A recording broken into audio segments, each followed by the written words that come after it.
de hoje, a nossa convidada é a Júlia Botafogo, ceramista, descendente de família caiçara, é ligada à agroecologia, onde fez uma pesquisa com os produtores de Aldeia Velha, muito útil e necessário para fazer um mapeamento dos produtores da cultura caipira aqui no local.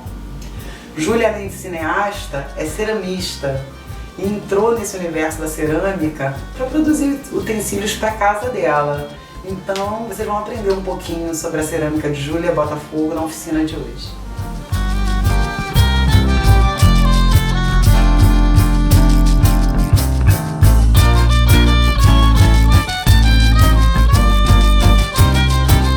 Olá, eu me chamo Júlia. Eu fiquei muito contente com o convite da Luciane Menezes em participar do festival Mulheres da Agroecologia, um diálogo entre a arte e a terra. Nesse vídeo vou estar compartilhando um pouquinho com vocês o meu trabalho com a cerâmica. Espero que vocês gostem. Atualmente eu me dedico a 3 produtos, que são os difusores pessoais,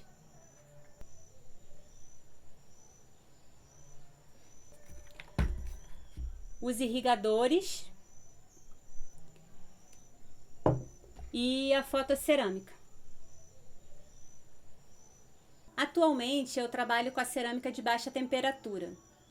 Quando a gente fala baixa temperatura na cerâmica, é a cerâmica queimada até 1000 graus. E como resultado final a gente tem uma cerâmica mais porosa, que respira. As panelas, por exemplo, elas são queimadas em baixa temperatura e isso é necessário para poder levar elas no fogo direto.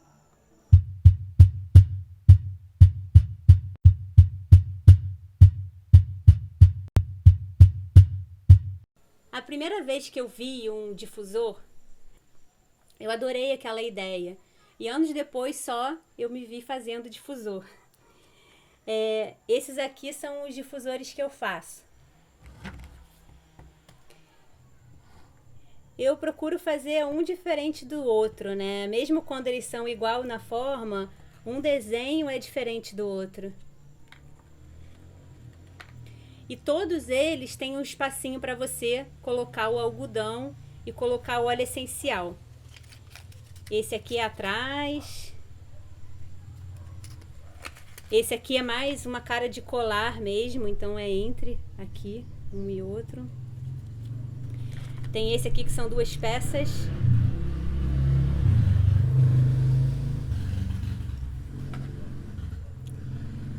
Enfim. E aí você coloca o algodãozinho no espacinho.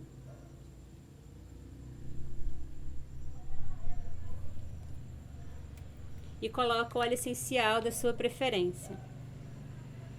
Eu uso muito eucalipto, menta, lavanda.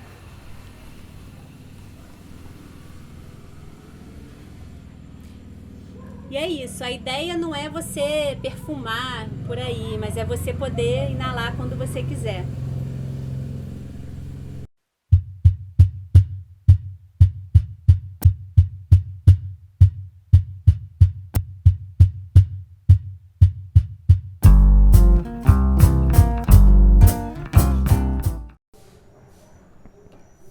Esses aqui são os difusores de água, que é um irrigador autônomo que age por gotejamento. Você coloca a água nele aqui e bota no vaso. O princípio é que a terra e as raízes vão puxar de acordo com a necessidade. E aí eu procurei observar o diâmetro que ele consegue manter a terra irrigada e também o tempo que ele demora para a água secar. A ideia de fazer os irrigadores, na verdade, nasceu de uma necessidade minha. De eu poder ficar 1, 2 semanas fora de casa e as plantas não morrerem. Então, uma forma que funcionou muito bem foi enterrar a moringa.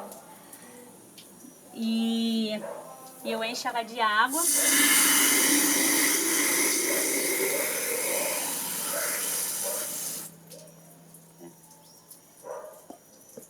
E ela dura aí uns 15 dias.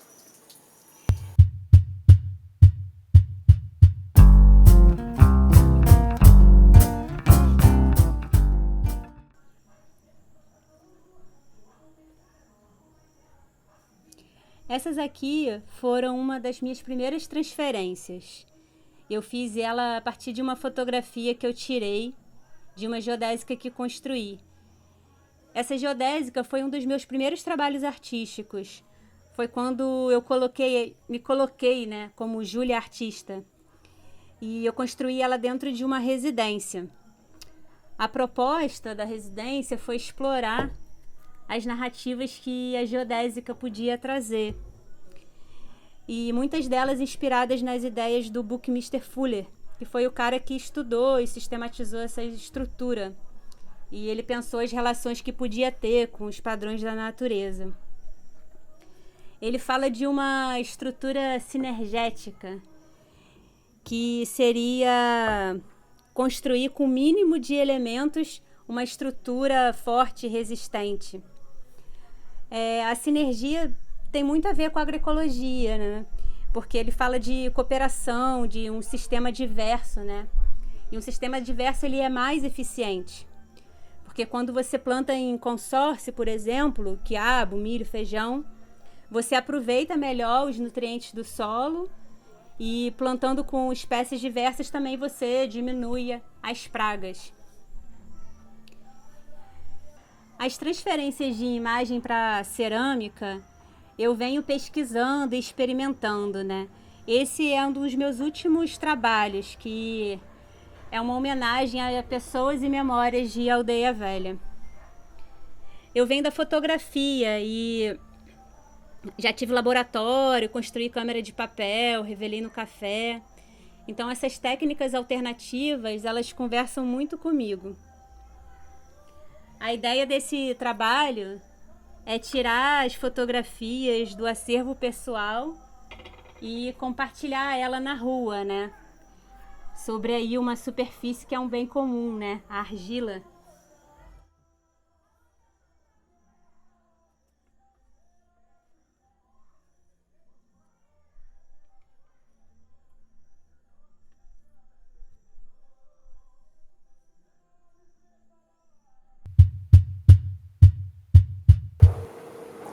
Para modelar os difusores, você vai precisar de um pedaço de curvim, que é esse tecido aqui grosso, que de um lado é liso. A gente vai usar esse lado aqui, áspero, que é para não grudar a massa de argila. Você pode fixar ele sobre uma superfície de madeira. É bom porque aí você pode transportar. Eu que não tenho ateliê, é muito útil. Essa aqui é a minha superfície. Eu fixei ela com tachinha atrás. E aí você pode aproveitar da madeira para tirar as suas réguas, que você vai usar para nivelar e abrir a placa de argila. Você pode usar um rolo simples de cozinha, ou se você preferir abrir uma placa maior, você pode usar um pedaço de cano de PVC. Mas como o cano é liso, você vai precisar de um pedaço de pano.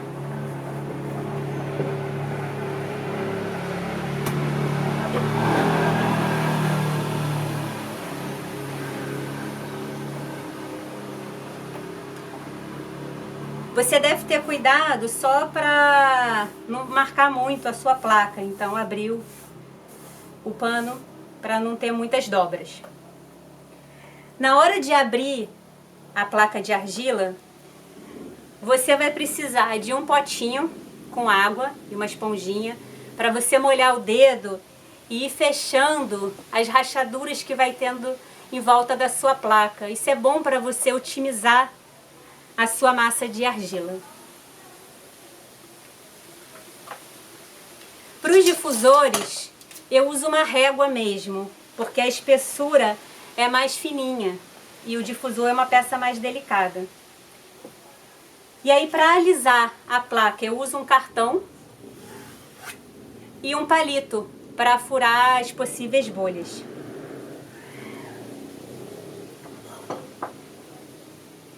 As ferramentas você vai usar de acordo com a sua necessidade. Uma colher é bastante útil, E você pode também comprar ferramentas específicas. Essas aqui eu comprei, esse rolinho que eu estou usando para imprimir as folhas na placa de argila. E essas duas que tem esses dois lados. Uma com esse dentinho aqui, que é bom para cavar. Essa aqui também, para fazer o acabamento dentro da peça. E tem esses dois lados. Você vai sentir, na verdade, essas aqui para os difusores eu uso praticamente essas duas.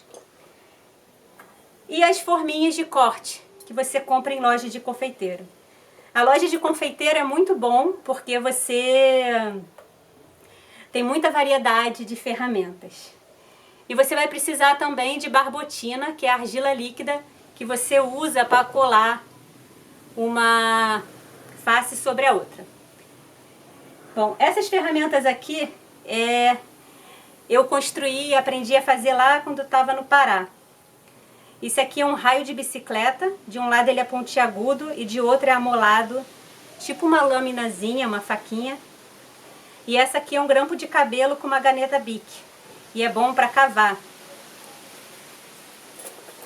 Essas aqui eu recomendo.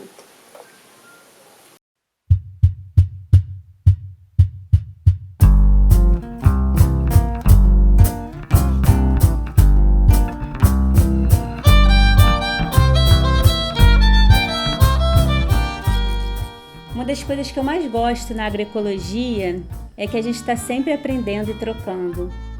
Observar a natureza, ela me ajuda a compreender de forma mais natural porque certas coisas acontecem. Por exemplo, quando você não se dá com uma pessoa, isso é normal. Às vezes uma planta também não se dá com a outra, por exemplo, mamão e banana. Quando uma árvore cai na floresta, ela abre uma clareira para poder entrar sol e germinar aquelas sementes que ela deixou cair. É assim quando uma pessoa mais velha se vai, ela deixa seu legado. Você vê sentido naquilo, né? Você deixa outra pessoa aí. Um outro exemplo que eu brinco é que a monogamia ela é apenas um sistema de controle. Ele é igual na monocultura. A natureza, ela na verdade, ela precisa de diversidade. Às vezes precisa de uma abelhinha passar para apenas polinizar e depois ir embora. A natureza ela ensina o tempo todo. As pragas elas vêm para mostrar aquilo que não está em equilíbrio. Acho que a pandemia mostrou bem esse lado.